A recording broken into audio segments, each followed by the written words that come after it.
Okay, we continue. Hopefully, I would like to get through the rest of, we have the last 3 chapters of Judges, so we're going to have to book along to get through this, but that's my goal. We'll see how that goes. But this is part 8 of our Judges as we continue our Old Testament survey. We went through Othniel at the beginning of the book of Judges. The first 2 chapters are dealing with Joshua still being alive. And then in chapter 3, Othniel is able to defeat an enemy and oppressor. Then Ehud is able to defeat an oppressor. Shamgar is able to, he takes an ox goad and is able to kill 600 Philistines. We don't know a ton about him, if he was good or bad, but because of his position in the story, we kind of assume that he must have been a good judge. Then Deborah and Barak.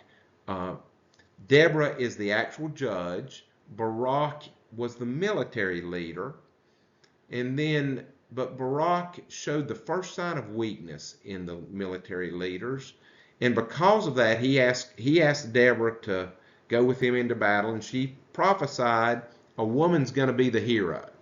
And in fact, it was Jael who was able to assassinate Sisera, the mighty Canaanite general, and ultimately win the victory for the Israelites. Then we had Gideon. Gideon is right in the middle. Gideon starts out weak and unconfident, like Moses was before him, and he relied on God, and as long as he relied on God, he won a miraculous victory against the Midianites. And then as he began to gain power, he began to do awful things. The book of Judges is a warning against human leadership gone awry. Put your faith in God, not in your human leaders. And as far as that goes, I think that is still a good rule for people of faith. We have to have human leaders. We need to obey the laws of our country, render unto Caesar what is Caesar's. But human leaders are not going to save us. It is only God who will save us. And so God needs to be the top priority. And we pray for our human leaders. But Gideon started out well, depending on God, ended very badly. And as a sign of that, or to confirm that, his son Abimelech was just a bad, an awful character who ended tragically. He was an oppressor. He is forecasting the way that the hunger for power that the later kings will have. Tola and Jair, not sure.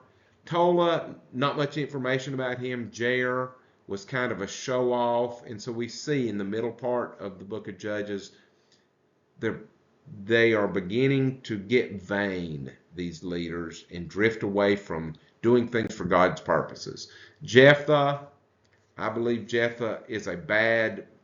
Most things told us about Jephthah were bad. He was able to win a victory, but he also waged war against other Israelites. And so that's a forecast for later judges who will Israelite fighting Israelite.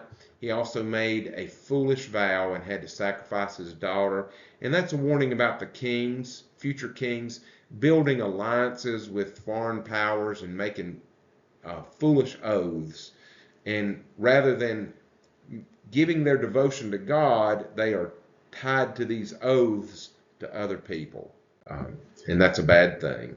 Ibzan, Elon, Abdon. Ibzan had 30 sons and daughters. They married outside the clan. Bad. Elon, we don't really know. He judged Israel for 10 years. Abdon had 40 sons, 30 grandsons. They rode 70 donkeys. And he is buried in the territory of the Amalekites, who are the sworn enemies. And so, again, this is indicating a decrease. Not very good, these guys. Then we just went through Samson. And And Samson was bad. Samson was all bad and nothing but bad personally. But what makes the story both a little bit confusing for people and important is that God used him anyway. In the background of Samson's bad choices, selfish choices, self-centeredness, God is working a plan to bring good. And so the message for us is we are not saved by being good. We are Samson. But in the background, God is working a plan. And if we will yield our lives to God, we will be saved by God's grace, not by our goodness. And so there is definitely some theological things, learning about God in the story of Samson. He did agitate the Philistines so that eventually, by the time of King David, David would win victory over the Philistines. Now we come to, I think, probably the worst story in the Bible. If it's not the worst, it's in the top 2 or 3. And so let me state the thesis, my thesis about the purpose of the book of Judges, and that is they are not united people. And so they need a military king to unite them, because as individual tribes, as 12 individual tribes, they are prey to invasion. They cannot fight off the invaders because the Philistines have iron weapons and they're able to defeat. When just a tribe comes against the Philistines, they're able to defeat them. So they need a military leader like David will be in order to survive. Otherwise, they're going to disappear. By the time of Samson, they are ruled by the Philistines. And so if that leadership is going to be thrown off so that they can worship Yahweh freely, they've got to have a military leader. But that is a bad thing, because a military leader will have too much power. And Samuel comes along, he warns them about a king. They say, we want one anyway. And so the book of Judges, it's got kind of a contradictory purpose. Got to have a king, but let me warn you, this is what a king is going to look like. And so the way Gideon acts, the way Samson acts, the way Jephthah acts, these are warnings about how kings will act and the abuses that too much power will do in a sinful human. So this is the story of a Levite and his concubine. So we've had military leaders to lead us, and they're fallen to pieces. Samson, no good.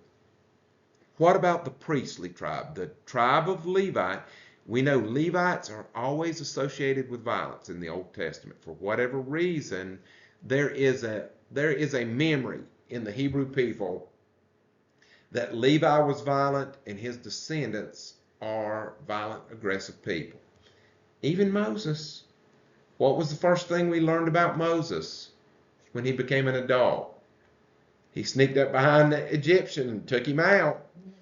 How do the Egyptians, when we worship, we sing a song, maybe, and we listen and are moved by a sermon and worship quietly. How did the Levites generally, the priest, the Levitical priest, how did they generally worship? We don't hear about them preaching. We don't hear much about the Levites singing. What'd they do? They executed animals. And so there is a memory of the Levites always being associated with blood and violence. So I think what is going on here is, okay, military men are going to lead us away from Yahweh. What about if we have Levites, the tribe of Levi? What about if we get a leader from the Levitical priest? Maybe we should be a theocracy and have Levitical priests. Maybe. So that's what I think this is getting at. In those days, when there was no king in Israel, The book of Judges will end in chapter 21. It says, in those days there was no king in Israel, and every man did what was right in his sight. So there was no law. Um, there was no law enforcer as a king, so everybody did their own thing. I think that's a bad thing. The people are not united and they are not following God. A certain Levite, a random, they never give a name for him, was sojourning in remote parts of the hill country of Ephraim. And I'll show you a map on the next slide of where Ephraim is and where the hill country is, who took to himself a concubine. Notice, he did not marry. This is a different word. He did not take a wife. He took a concubine. This is somebody that you cohabitate with and sleep with, but that you are not married. So there's not a responsibility.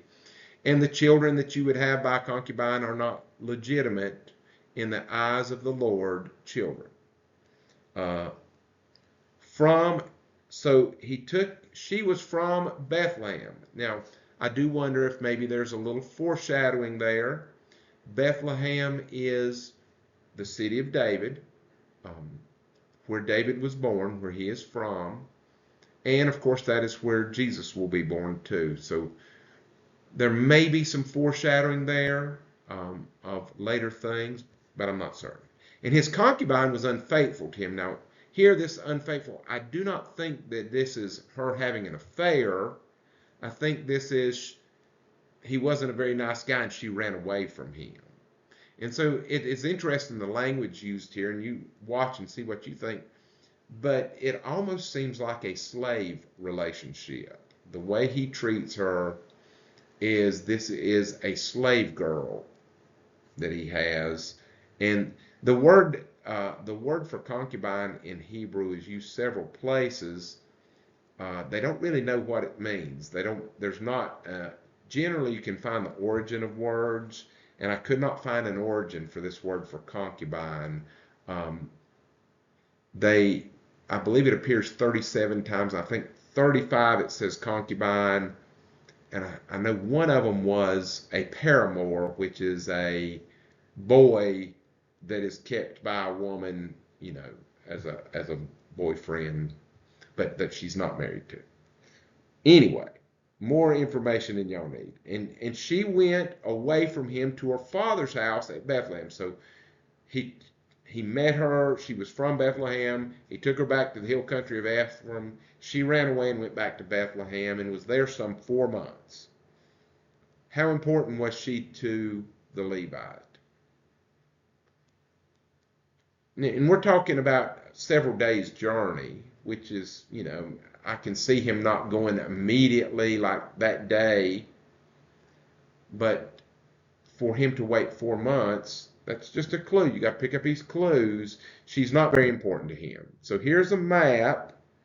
This is the territory of Benjamin there, and I went a little bit farther so I could include the name of Benjamin. It didn't go that close to the coast. In fact, the tribe of Dan is in between Benjamin and the coast there. You see Judah down below. You see Bethlehem there. And then do you see Jebus? Can y'all make that out? Right at the bottom line there, about in the middle, right below Gibeah. Jebus is Jerusalem. It is the city of the Jebusites.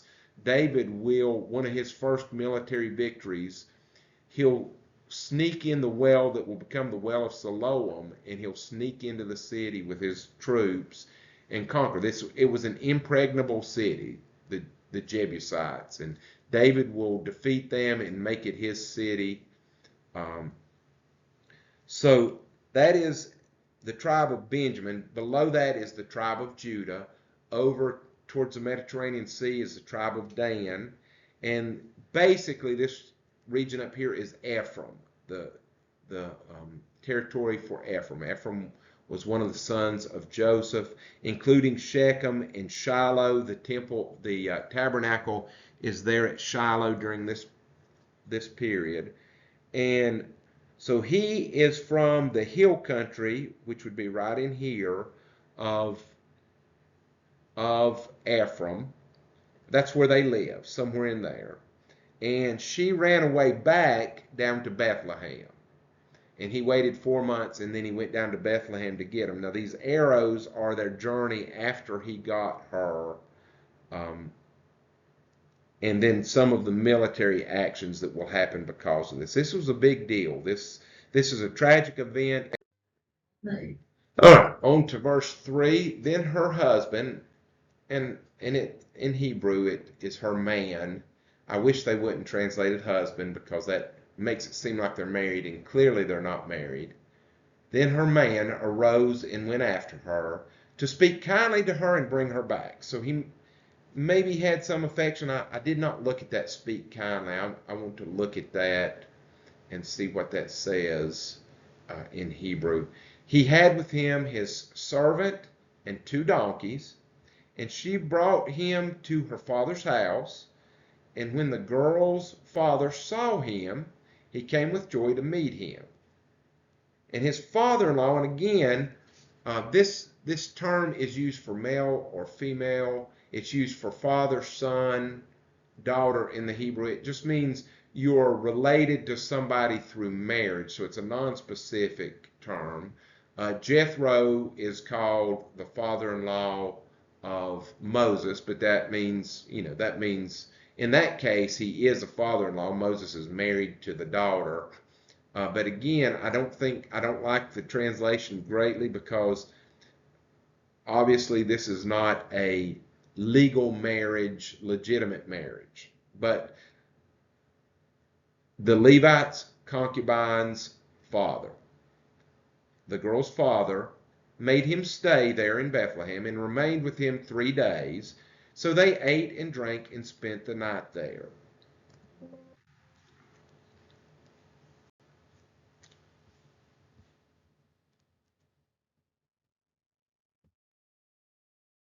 And on the 4th day, there in Bethlehem, they arose early in the morning, and he prepared to go.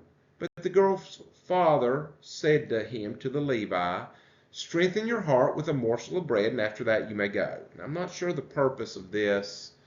Her father is enthusiastic about this relationship, but I'm not sure the bigger purpose of this. So the 2 of them sat and ate and drank together. And the girl's father said to the man, be pleased to spend the night, and let your heart be merry. And when the man rose up to go, his father-in-law pressed him till he spent the night there again. On the 5th day, he arose early in the morning to depart, and the girl's father said, strengthen your heart and wait until the day declines.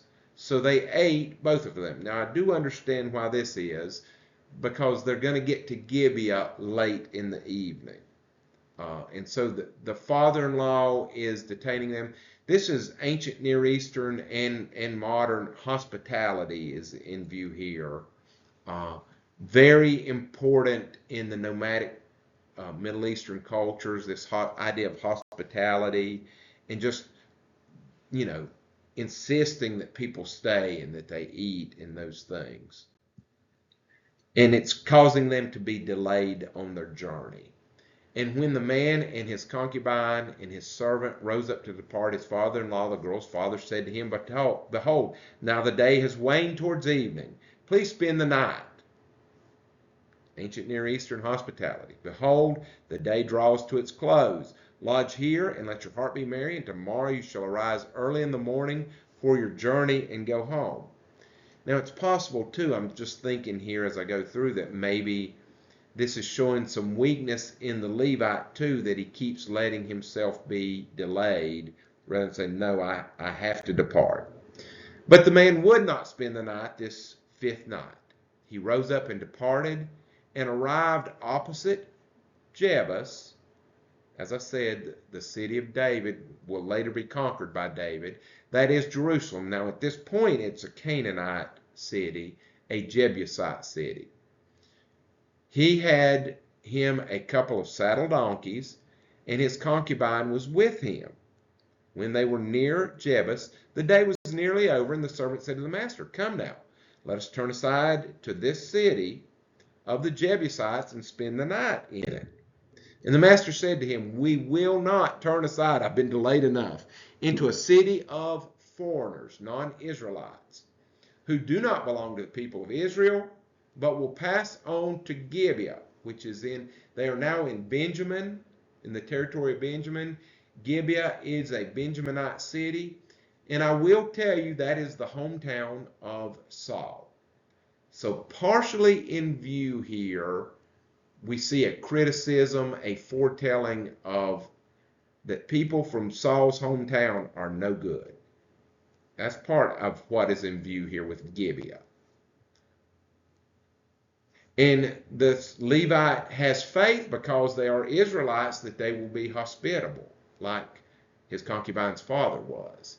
He said to the young man, come, let us draw near one of these places and spend the night in Gibeah or Ramah. So he's pushing on till he has to camp somewhere. So they passed on and went their way. The sun went down on them near Gibeah, which belongs to Benjamin, and they turned aside to Gibeah and to go spend the night there. And he went in and he sat down in the open square of the city, which would be normal, for no one took them into his house to spend the night. First red flag. You saw how the concubine's father just gushed with hospitality. That is appropriate. And here they go into a city, strangers, nobody offers them a place to stay. Everybody knows they're there, but immediately we're supposed to say, something's wrong here, that nobody offers him a place to stay. And behold, an old man was coming from his work in the field at evening. The man was from the hill country of Ephraim, so he was not a Benjaminite. He was sojourning in Gibeah. The men of the place were Benjaminites. He lifted up his eyes and saw the traveler in the open square of the city, and the old man said, where are you going, and where do you come from? And the Levite said to him, we are passing from Bethlehem in Judah to the remote parts of the hill country of Ephraim, from which I come. I went to Bethlehem in Judah, and I'm going to the house of Yahweh, that's near Shiloh, in Shiloh, but no one has taken me into his house. Nobody's offered me a place to stay for the night. We have straw and feed for our donkeys, with bread and wine for me and your female servant, and the young man with you and your servants. There's no lack of anything. Okay, so the old man is offering this to the Levite. And the old man said, peace be to you. I will care for all your wants, only do not spend the night in the square. So he brought him into his house and gave the donkeys feed, and they washed their feet and ate and drank. This is good hospitable behavior. So I suppose he is renting a place or has a temporary place there. So Gibeah's crime. This is Saul's hometown. As they were making their hearts merry, behold, the men of the city, worthless fellows. This term was used for Jephthah's men, surrounded the house, beating on the door. Now, this scene is very much like Sodom and Gomorrah, and it's meant to draw similarities between these situations. And they said to the old man, the master of the house, bring out the man who came into your house, that we may know him. This is that we may have sex with him. And the man, the master of the house, went out to them and said to them, no, my brothers, do not act so wickedly. Since this man has come to my house, he's my guest, do not do this vile thing. So these Israelites from the tribe of Benjamin, from Saul's hometown, are acting like the men of Sodom and Gomorrah, copying the same scene. Behold, here are my virgin daughter and the man's concubine. Let me bring them out to you and give them to you. Violate them and do with them what seems good to you, but against my guest. Let's see. I have this on another slide. I think that was yes. But against this man, my guest, the Levite, do not do this outrageous thing. But the men would not listen to him. So the Levite seized his concubine. Now there's two terms that are involved here. Most of the time in Hebrew, lakach, when you grab, I will grab this pencil. That would be lakach. This term is kazak. And it comes from the root to be strong. And so it is to overpower, to grab violently, to dominate when you grab. So anytime kazak is used, he jerked her up. He jerked his concubine up and made her go outside to the mob. And they knew her. They had sex with her and abused her all night until morning. This crowd of men, just a horrible thing. And as the dawn began to break, they let her go. And as the morning appeared, the woman came and fell down at the door of the old man's house where her master, the Levite, was until it was light. She crawled to the threshold. And her master rose up in the morning, and when he opened the doors of the house and went out to go on his way, very clearly not very concerned about what happened to his concubine. And behold, look, there was his concubine. It says lying at the door of the house with her hands on the threshold. But the term there, lying, makes it too calm. She had fallen. The term is there where she had fallen. Passed out, maybe. And he said to her, get up. And this is an imperative. I believe I changed that a little bit because he commands her, get up. Let us be going. But there was no answer. Then he took her upon the donkey, and here he grabbed her in the normal way, and the man rose up and went on his way to his home. Now, one of the debates is, was she actually dead at this point? And we don't have a definitive answer. I have a suspicion that maybe she is still alive, but that is, there's a couple little evidences because how roughly he treats her. She may be dead, but it says she had fallen there and she had her hands on the threshold. And so you get that image of her trying to get back, crawling back, trying to get back to safety. And she is certainly unable to go further. She may have died, but she may not be dead at this point. It's not clear. When he entered his house in the hill country of Ephraim, he took a knife, again the term lakach, and then it says taking hold of his concubine, and that is a weak translation because it's that term kazak again. And so the contrast is he picked up the knife gently, but he jerked his concubine up. And this is part of the reason I kind of think that maybe she was still alive.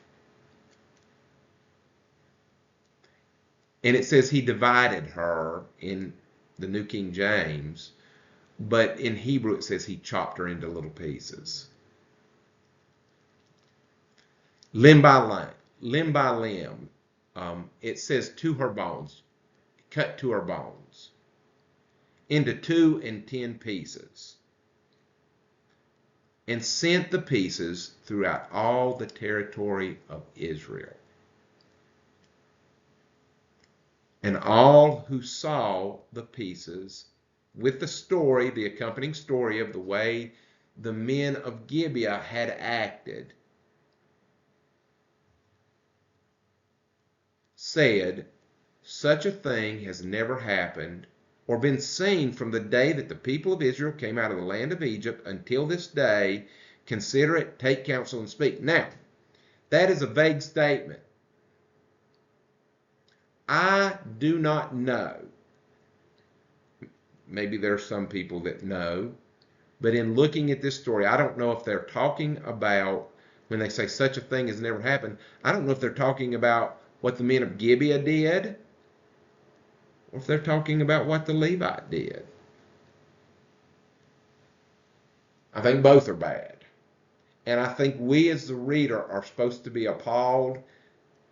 One of the frustrating things to me as I read the commentaries is a lot of times the commentaries try to justify horrible actions by the characters. Because, of course, if a character is a character in the Bible, they're good, right?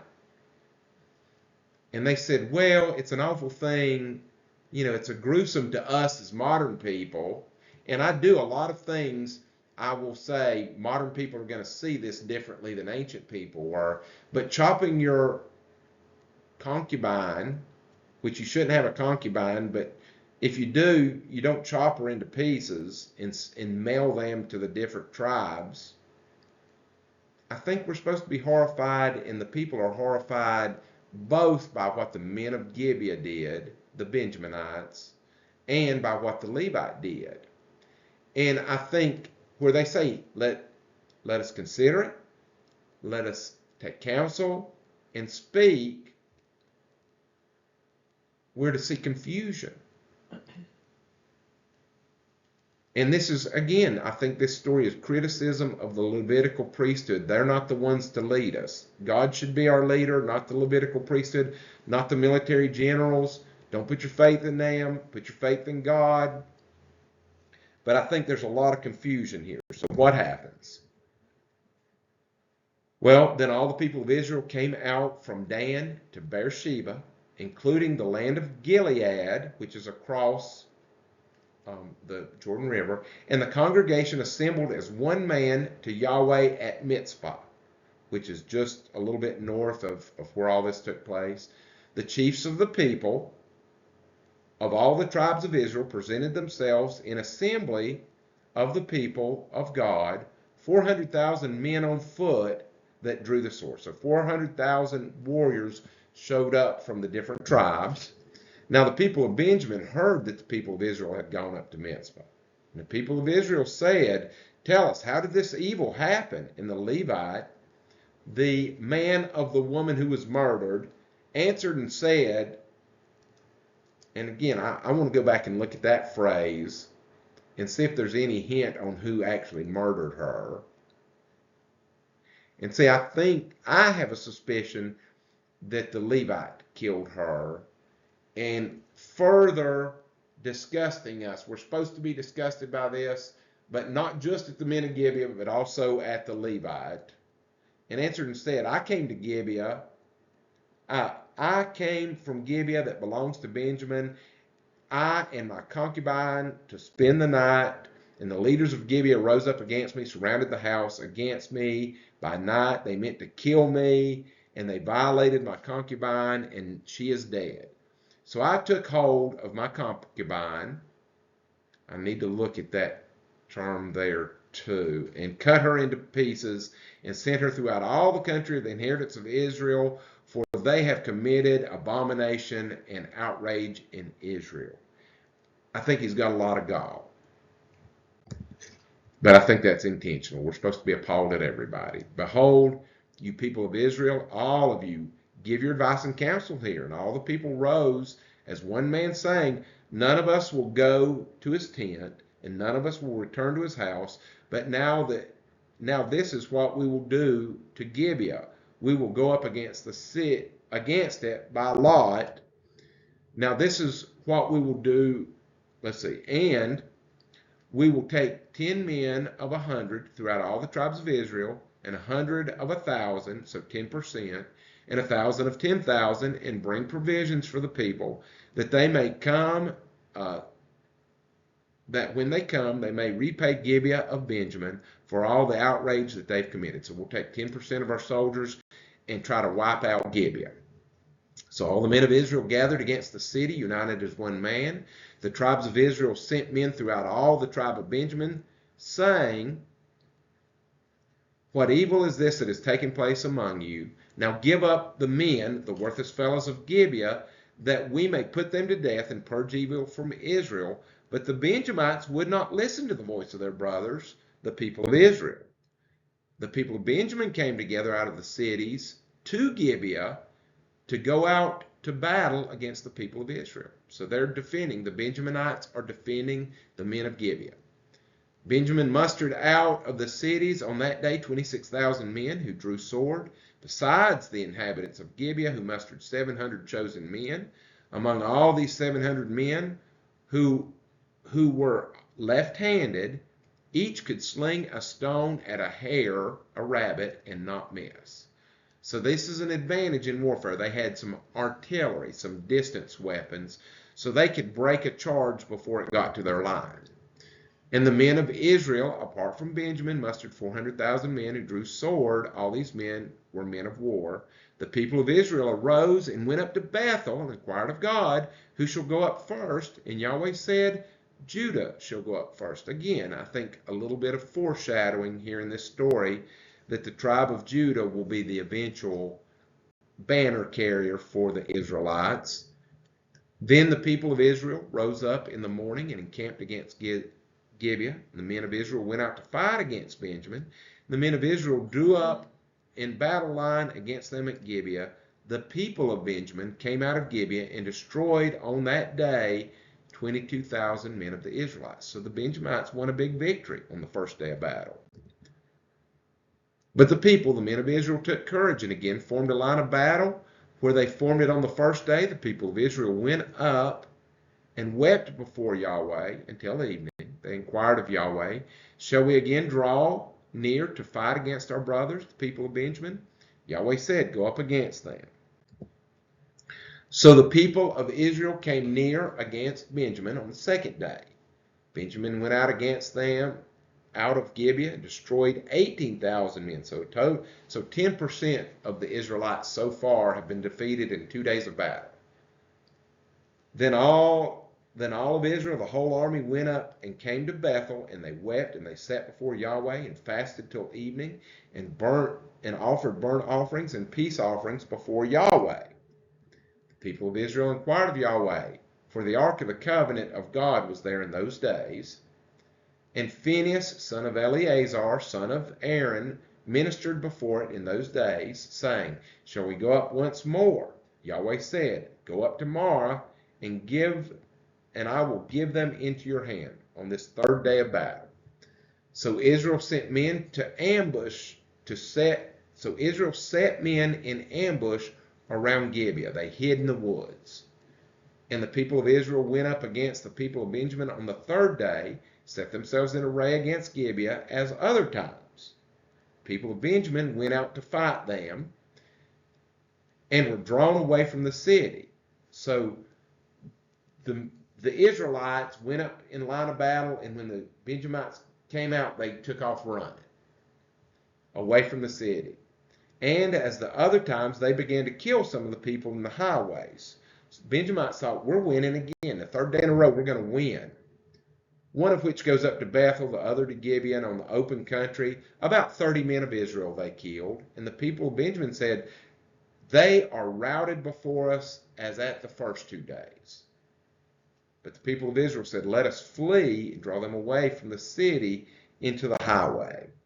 And all the men of Israel rose up out of their hiding place and set themselves in array at Baal Tamar. And the men of Israel, who were in ambush, rushed out of the place from Mareh Gibeah, and there they came against Gibeah, 10,000 chosen men out of Israel, and the battle was hard, but the Benjaminites did not know that disaster was close upon them. So they came out of the woods and attacked Gibeah, and Yahweh defeated Benjamin before Israel. The people of Israel destroyed 25,100 men of Benjamin that day. So that leaves 900 left. All of these were the men who drew sword. So the people of Benjamin saw that they were defeated. Men of Israel gave ground to Benjamin because they trusted the men in ambush whom they had set against Gibeah. So this story is a little bit confusing. It's jumping back and forth. They draw the main army of Gibeah away from the city, and then the ones who were hiding in the woods went in and took the city. And the Benjamites suddenly realized that they had been put in a trap. The men in ambush hurried and rushed against Gibeah. The men in ambush moved out and struck all the city with the edge of the sword. Now the signal between the men who were in ambush and the men who were running away was that they would set fire to the city, and the smoke would rise up. The men of Israel then knew, when they saw the smoke at Gibeah, to turn back into battle. Benjamin had begun to strike and kill. They had killed about 30, and they said, surely we're going to win this battle. But then the signal began to rise out of the city, the column of smoke. The Benjamites looked behind them, and behold, the whole city went up in smoke to heaven. Then the men of Israel turned, and the men of Benjamin were dismayed, and they saw disaster close on them. Therefore they turned their backs before the men of Israel in the direction of the wilderness and ran away. And those who came out of the city were destroying them in their midst. So it's already said, in the end, about 25,000 are killed. They surrounded them for a long way. 18,000 men of Benjamin fell, and all of them men of valor. They turned and fled. They were cut down. 2,000 more were struck down. So all who fell that day in Benjamin were 25,000 men who drew sword. But 600 men who had turned and fled into the wilderness remained hidden in Rimmon for 4 months. The men of Israel turned back against Benjamin, struck them with the edges, set fire to the city. Now to chapter 21. We've got a problem. They realize we're about to wipe out. And this is how far Israel has sunk, to where they are about to kill off a whole tribe of Israelites. Now the men of Israel had sworn at Mizpah, none of us shall give our daughter in marriage to Benjamin. So the people of Bethel sat there till evening. They lifted their voices, wept bitterly. They said, O Lord God of Israel, why has this happened in Israel? That today there should be one tribe lacking in Israel. So they're remorseful, but they have killed off Benjamin. And they've killed all the women of Benjamin and all the kids of Benjamin. It's a horrible story. The next day the people rose early, built an altar. People of Israel said, which of all the tribes of Israel did not come up to the assembly to Yahweh? So there was some people that didn't come and fight when we called for them. This is also a warning. This is going to happen later with Saul. There's going to be an incident where Saul calls for Israelites to come and they don't come. And he attacks the city that doesn't come. He also cuts an oxen into 12 pieces.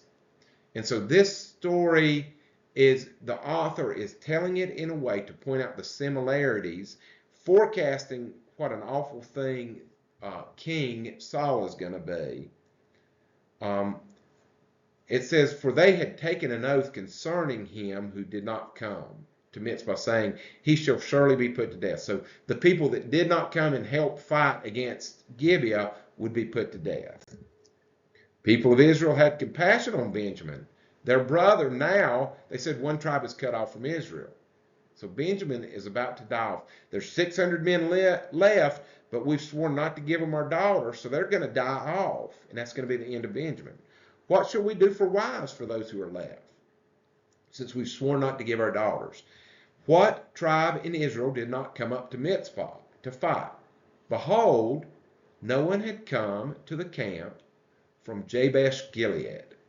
Gilead is the hill country on the other side of the Jordan, kind of north of where Jerusalem is. For the people were mustered, behold, not one of the inhabitants of Jabesh Gilead was there. So what do you think the Israelites are going to do now? After they've almost exterminated Benjamin, the congregation sent 12,000 of their bravest men. Go strike the inhabitants of Jabesh Gilead with the edge of the sword. Also, the Israelite women and the Israelite babies. This is what you shall do. Every man and woman that has lain with a male, you shall devote to destruction. And they found among the inhabitants of Jabesh Gilead, after they'd killed everybody else, 400 young virgins who had not known a man. So they brought them to Shiloh, which is in the land of Canaan.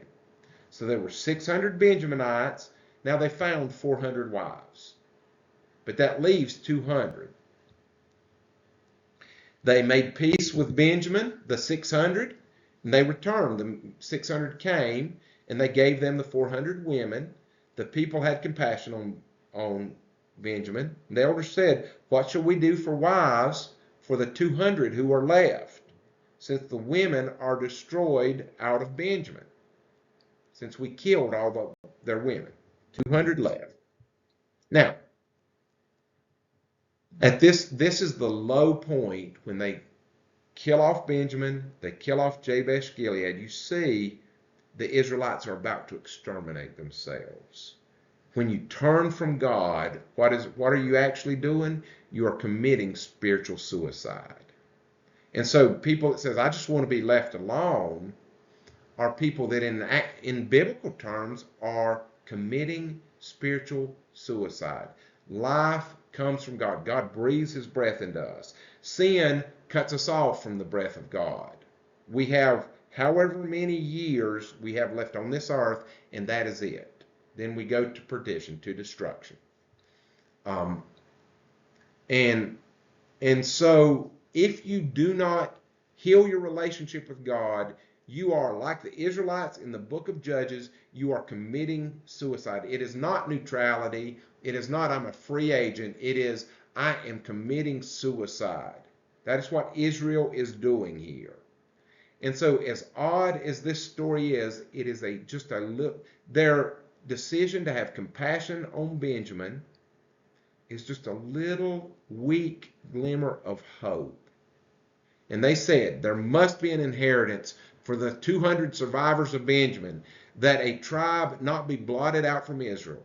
Yet we cannot give them the wives and daughters, for we made a sworn oath to not do that. Behold, there's a yearly feast of Yahweh at Shiloh, where the tabernacle is, which is north of Bethel, on the east of the highway that goes up to Bethel to Shechem, and south of Lebonah. And they commanded the people of Benjamin, say, "Go lie in ambush in the vineyards by the hillside, and watch. If the daughters of Shiloh at this yearly festival, they go dancing up through the meadows." These just virgin girls from Israel. "If the daughters of Shiloh come out to dance in the dances, then come out of the vineyards and snatch each man his future wife from the daughters of Shiloh, and go to the land of Benjamin with your wife." All right? I think we're supposed to roll our eyes. When their fathers or brothers came to complain to us, we will say to them, "Grant them graciously to us, because we did not take for each man of them his wife in battle, neither did we give them to them, or else you would now be guilty." So we're not breaking our oath in this way, so you're not guilty of breaking your oath, but this is the only way to save Benjamin. The people of Benjamin did so, and each of the 200 men went out and grabbed them a wife who was dancing by, according to their number, each one for each man, from the dancers whom they carried off. And so this is ridiculous. This is suicide and chaos. But again, God has not allowed human sinfulness to spiral completely out of control. He lets us have these horrible events. This is supposed to remind us of events like the Holocaust and the Tutsis and the Hutus in Rwanda killing each other. Occasionally, God will lift his hand and he will allow sin to run its natural course. And then I think he brings order back and he calms it back down, because if he allows sin to go to its full course, full and natural course, nobody ever gets saved because everybody's running for their life. Nobody has time to contemplate God and faith. But God will let us have a glimpse of what life without him looks like. And I think that's what we're seeing here. Suicide, annihilation. the death of the Israelite people. Where's the Messiah going to come from if all the Israelites kill themselves off?